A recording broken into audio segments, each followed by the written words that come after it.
कोरजा pilot की अलकमान से मुलाकातें हो रही हैं। वहीं कुछ देर पहले पीसीसी चीफ गोविंद सिंह डोटासरा ने दावा किया है कि पायलट कैंप की वापसी की कोई चर्चा नहीं चल रही है। बागियों से अब बात का कोई अर्थ नहीं है। डोटासरा से खास बातचीत की है हमारे संवाददाता नरेश शर्मा ने।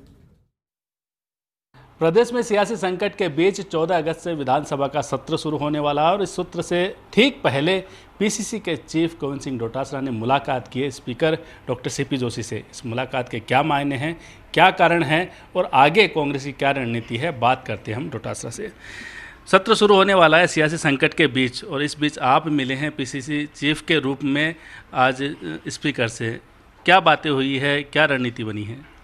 राजस्थान की विधानसभा का जब सत्र शुरू होता है तो उससे पहले ये परंपरा रही है हमारे यहाँ राजस्थान विधानसभा की कि स्पीकर से दोनों पक्ष मिलते हैं और विपक्ष अपनी बात कहता है कि हमें मुद्दे उठाने दिए जाएं और सरकार ये चाहती है कि ज़्यादा से ज़्यादा सत्र चले और जनता के हित के मुद्दों के ऊपर चर्चा हो, जिससे जिस जनता ने हमको चुन कर के भेजा है उसकी सार्थकता कम से कम सिद्ध हो।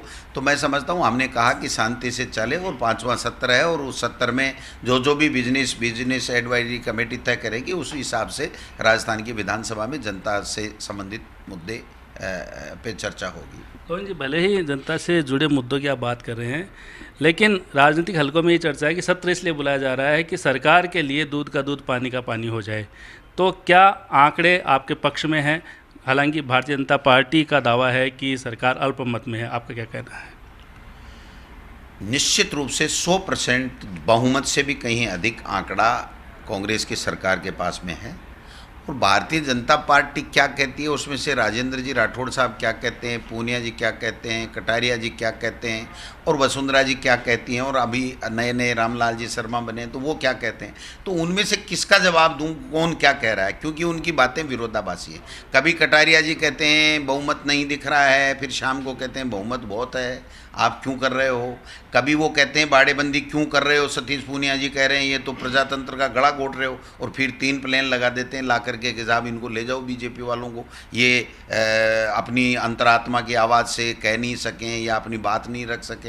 तो मैं समझता हूँ ये सारी चीज़ें आप देख रहे हैं, सरकार 100% स्थिर है और अच्छे तरीके से कोरोना काल में जो पूरे देश में किसी स्टेट ने काम नहीं किया उतना बेहतर काम अशोक गहलोत के नेतृत्व की सरकार ने किया है और ये जनता जानती भी है। जनता से किसी से भी आप पूछ लीजिए, वो सरकार के कार्यकाल से संतुष्ट है। सरकार स्थिर है, ये आपका दावा है, लेकिन विधायक दल की बैठक में मांग उठती है कि बागियों पे कार्रवाई होनी चाहिए और दूसरी अब चर्चा चलती है कि बागियों की फिर से आलाकमान से चर्चा चल रही है। क्या आपके नोटिस में ऐसी कोई बात है, फिर से उनकी वापसी हो सकती है, घर वापसी हो सकती है? आलाकमान से किसकी क्या बात होती है मुझे मेरी जानकारी में नहीं है, लेकिन यहाँ पर जो चर्चाएँ होती हैं, जो हमसे बात होती है, यहाँ पर किसी तरह की कोई ऐसी चर्चा नहीं है। जो व्यक्ति अपने विवेक से छोड़ करके जा रहा है उसको कोई रोक नहीं सकता है। बाकी हमने कभी नहीं कहा, उनको पार्टी फोरम के ऊपर प्रदेश कांग्रेस कमेटी में, विधायक दल में, आलाकमान के यहाँ, एआईसीसी में वो अपनी चर्चा करनी चाहिए थी, लेकिन चूंकि वो बीजेपी का षड्यंत्र था उसमें कुछ हमारे साथी फंस गए। तो मैं समझता हूँ अब कहीं कोई सरकार की दिक्कत वाली बात नहीं है। 101% बहुमत है और आराम से सरकार चलेगी और विधानसभा का सत्र भी शानदार तरीके से चलेगी। 1 महीने की बाड़ेबंदी को मजबूर होना पड़ा आपको, लेकिन भारतीय जनता पार्टी जो आपकी बाड़ेबंदी पे आरोप लगा रही थी अब वो भी उसी राह पे चल पड़ी है, आपका क्या कहना है?